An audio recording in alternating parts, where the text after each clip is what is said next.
Welcome to another episode of Synoptus Lightning Round, where we ask 6 rapid-fire questions with some of the sharpest business minds talking about accelerating business value through technology, IT business alignment, and IT leadership development.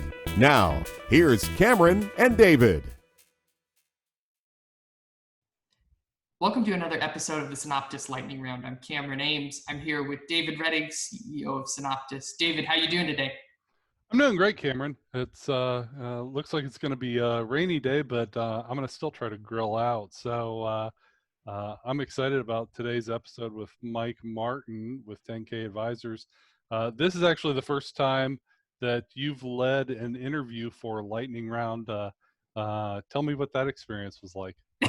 Yeah, honestly, it's pretty straightforward. There are some logistics that just about every audiovisual medium has, whether it's sound and times, getting people together. But overall, it was a pretty enriching experience as far as getting to hear what Mike has to say. Why don't we dive into it? Mike, how you doing today? I'm great. Thanks for having me. Awesome. You ready for the lightning round? Let's do it. Great. Well, first off, tell us a little bit about yourself and tell us about what you do. Sure. So I've been in the CRM space for about 12 years, primarily focused on professional services. So I spent about 8.5 years at a company called Aperio. I currently work for 10K Advisors. We're a network of independent contractors and small consulting companies, helping both other Salesforce partners as well as Salesforce direct customers get the most out of their investment in Salesforce, primarily focused around difficult and hard to find skill sets. Great. So being in this space for so long, you obviously have a little bit of an expertise here, to put it lightly. How have you seen CRM and customer experience platforms increase business value?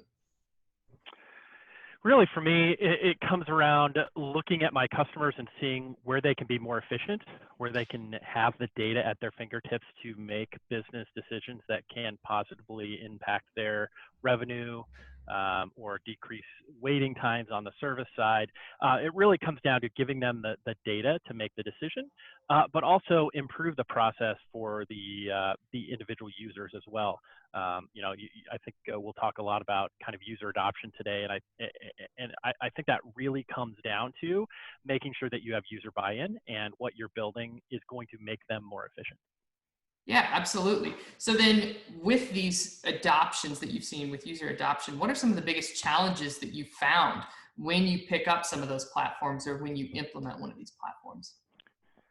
Yeah, it's not an uncommon problem. I'll go ahead and use the double negative there. We see it in almost every engagement where there are issues with adoption. Sometimes that can come from a lack of engagement of the users. Also, it can come from a lack of buy-in from executive leadership. So anytime we are talking to our customers and we don't have the right folks in the room, or at least setting the vision from the top, we call that out as a red flag. Also, as you are moving through the process, if you don't have your end users involved in the conversation, providing feedback in a real-time basis, or at least taking a look at what's being built along the way, that's another red flag that adoption is going to suffer.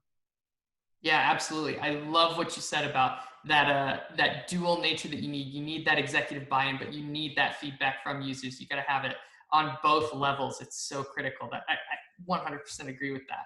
So then in terms of, can you give me an example of a positive outcome that you've seen from one of these CRM adoptions that you've been through? Yeah, most recently we worked with an organization that had acquired 2 other companies. They were focused on doing an org merge, but also looking at the overall business process of the combined entity. So we helped them take a step back, understand what the end goal was from both a sales and a service process. And then they were able to, along the way, build some internal buy-in, get those users involved, but also build out the team that was going to help manage that, and get them engaged and help them understand why we were building what we were building. And honestly, they've had a ton of success. They invested months in the process, but their success has been both revenue-based as well as efficiency-based. Wow, that's incredible. And it sounds like you were able to mitigate the biggest challenge you were talking about, not only having that executive buy-in, but also constant feedback from the users. Am I hearing that wrong? You got it. You got it. We had the vision from the top, but also along the way, we found even as they added another acquisition mid-process, those end users were able to get involved, provide their input, and develop a solution that was workable for actually all three of those organizations as they came into one. Wow, that's awesome. So when you think about this and you think about the number of these adoption processes that you've been through, what is one really critical piece of advice that you would give to an organization that's thinking about taking that next step towards either implementing or overhauling their current solution that really isn't delivering the business value that they need out of it? What's one piece of information that you'd give? I'd say plan. Have a plan, have a process. You can go in and just start making some configurations or changes. But if you're not planning and getting, again, that feedback from those users along the way, understanding why things need to be set up or configured in a specific way, you're going to fail. So understanding, again, what those users need, why they need it, put that process in place, and then figure out the plan to build it. Yeah, that's so true. And I'm hearing this constant theme throughout everything you're saying. Get that feedback from the users. This is all about making things easier for your users, whether that's data at their fingertips or whether that's making sure that their processes are more efficient. If you don't have that input from them, you're not going to have the success that you would otherwise. I think that's really important for us to keep in mind, and that's a great point. So in terms of your professional life, what have you been up to? And feel free to plug anything you'd like. Sure. Folks out there in the Salesforce space specifically, if you're looking for your next big gig, come talk to us at 10K. Our network is expanding. We're trying to double the number of independent contractors and small consulting companies in the network. Also, if you are an organization that has adoption challenges, give me a call. We'd love to figure out a plan, help you find the right resources to implement your next Salesforce project. And they can find you at, is it 10kview.com? 10kview.com, you got it, Mike at. Awesome. Mike, thank you so much for your time on the Synoptus Lightning Round podcast.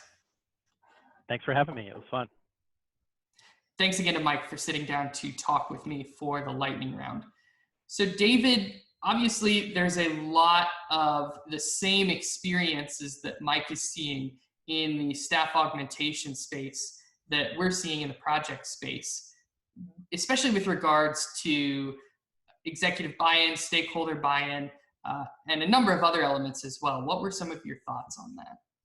Yeah, exactly. And one of the observations that Mike made that made a lot of sense to me was the importance of having that stakeholder buy-in and having the executive sponsorship.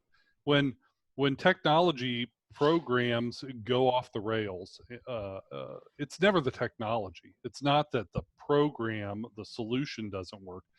It's that there's this misalignment between the stakeholders or the business and the technology, and establishing that initial buy-in, seeing that communication channel between business and technology is really our sweet spot, right? That's where we come in and we're able to connect those two sides of the business in order to deliver business value. Maybe you can talk a little bit about how you approach getting that feedback so that happens. Yeah, absolutely. I think that you hit on both of the big elements that Mike talked about: stakeholder buy-in and a quick feedback loop. And that's quick feedback is something that has really become a trend, especially with Agile and the advent of a lot of the scaled Agile framework and Agile methodologies that have gained a lot of traction. I think that there's a lot of that really boils down to how can you get a quick feedback loop and how can you respond appropriately to the feedback that you're getting. That's what a lot of those methodologies come down to.